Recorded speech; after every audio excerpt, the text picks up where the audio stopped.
అమ్మ ఒక పాట పాడు.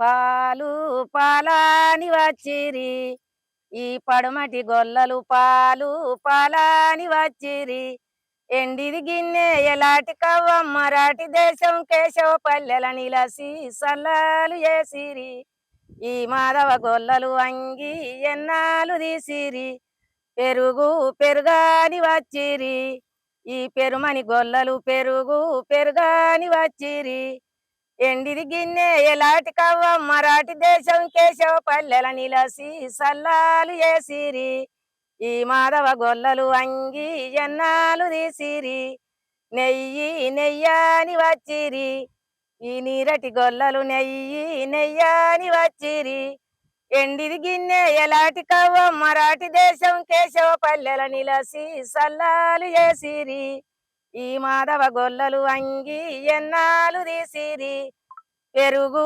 పెరుగాని వచ్చిరి ఈ పెరుమని గొల్లలు పెరుగు పెరుగాని వచ్చిరి ఎండిది గిన్నె ఎలాటి కవ్వమ్మ రాటి దేశం కేశవ పల్లెల నిలసి సల్లాలు చేసిరి ఈ మాధవ గొల్లలు అంగి ఎన్నాలు తీసిరి.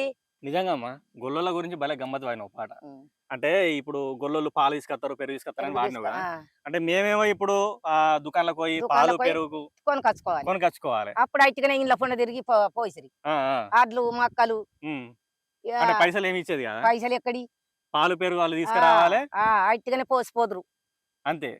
పైసలు అవి ఏం లేకపోవు గుళ్ళలు ఎత్తుకొని తిరుగుదురు ఇంట్లో పొన్న. ఏ పాలు పెరుగు అనుకుంటానా?